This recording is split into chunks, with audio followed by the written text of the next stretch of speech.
മണ്ണിനടിയിൽ അകപ്പെട്ടുപോയ വ്യക്തിക്ക് ജീവനുണ്ടായിരുന്നിട്ടും അവിടെ എത്തിയ രക്ഷാപ്രവർത്തകർ അദ്ദേഹത്തെ രക്ഷിക്കാതെ തിരിച്ചു പോയപ്പോൾ അടുത്ത നിമിഷം എന്താണ് സംഭവിച്ചതെന്ന് നിങ്ങൾക്കറിയാമോ?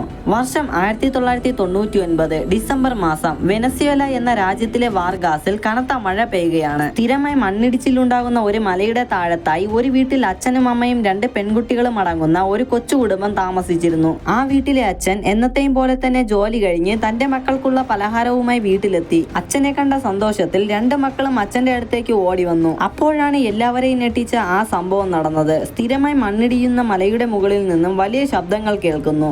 ആ വലിയ ശബ്ദം അവരുടെ അടുത്തേക്ക് വരുന്നത് പോലെ അവർക്ക് തോന്നി. ഈ സമയത്ത് പേടിച്ചു വിറച്ച കുട്ടികൾ അച്ഛന്റെ ഇരുകരങ്ങളിലും മുറുകെ പിടിച്ചു. അപ്പോഴേക്കും ആ വലിയ മലയിലുണ്ടായ മണ്ണിടിച്ചിലിൽ ആ നഗരം തന്നെ മണ്ണിനടിയിലായി പോയിരുന്നു. എന്നാൽ അച്ഛന്റെ ശരീരത്തിന്റെ പകുതി മാത്രമായിരുന്നു മണ്ണിനടിയിലായി പോയിരുന്നത്. ഉടനെ തന്നെ മണ്ണിനടിയിൽ അകപ്പെട്ടവരെ രക്ഷിക്കുന്നതിനുള്ള രക്ഷാപ്രവർത്തകർ സ്ഥലത്തെത്തി. രക്ഷാപ്രവർത്തകർ 10,000-കണക്കിന് ശവശരീരങ്ങൾക്കും അവശിഷ്ടങ്ങൾക്കും ഇടയിൽ നിന്ന് ജീവനുള്ളവരെ കണ്ടെത്തുന്നതിനുള്ള തിരച്ചിൽ ആരംഭിച്ചു. ഈ സമയത്ത് ശരീരത്തിന്റെ പകുതി മണ്ണിനടിയിലായ നിലയിൽ അച്ഛനെ കാണുന്നു. ഇത് കണ്ട രക്ഷാപ്രവർത്തകർ, ഞങ്ങൾ ഉടനെ തന്നെ നിങ്ങളെ രക്ഷിക്കാം, നിങ്ങൾ ഇനി പേടിക്കണ്ട, നിങ്ങൾക്കിനി ഒന്നും സംഭവിക്കില്ല എന്ന് അച്ഛനോട് പറഞ്ഞു. എന്നാൽ ആ അച്ഛൻ പറഞ്ഞു, ദയവ് ചെയ്ത് എന്നെ പുറത്തെടുക്കരുത്.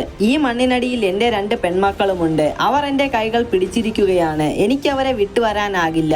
ഞാൻ വന്നു കഴിഞ്ഞാൽ അവർ പേടിക്കുകയും ഒറ്റയ്ക്കാവുകയും ചെയ്യും. ആ അച്ഛന്റെ വാക്കുകൾ കേട്ടുനിന്ന രക്ഷാപ്രവർത്തകർ ഒരു നിമിഷം സ്തംഭിച്ചുപോയി. അവരുടെ കണ്ണുകൾ നിറഞ്ഞു. തന്റെ മക്കൾ മണ്ണിനടിയിൽ മരിച്ചു പോയിട്ടുണ്ടാകും. കാരണം അവരുടെ കൈകൾ ഇപ്പോഴും മണ്ണിനടിയിലുള്ള അച്ഛന്റെ കൈകളിൽ മുറുകെ പിടിച്ചിരിക്കുകയാണ്. തന്റെ കൈകൾ വിട്ടാൽ അവർ പേടിക്കുമെന്ന ഭയത്തിൽ രക്ഷാപ്രവർത്തകരോട് തന്നെ രക്ഷിക്കേണ്ട എന്ന തന്റെ ഉറച്ച തീരുമാനമറിയിച്ച് ആ അച്ഛൻ തന്റെ മക്കളുടെ കൈകൾ മുറുകെ പിടിച്ച് ആ ചെളിക്കുണ്ടിൽ മരണത്തിന് കീഴടങ്ങി. തന്റെ മക്കളോടൊപ്പം കൂട്ടിരിക്കാൻ ആ അച്ഛനെ സഹായിച്ചത് രക്ഷാപ്രവർത്തകരാണ്.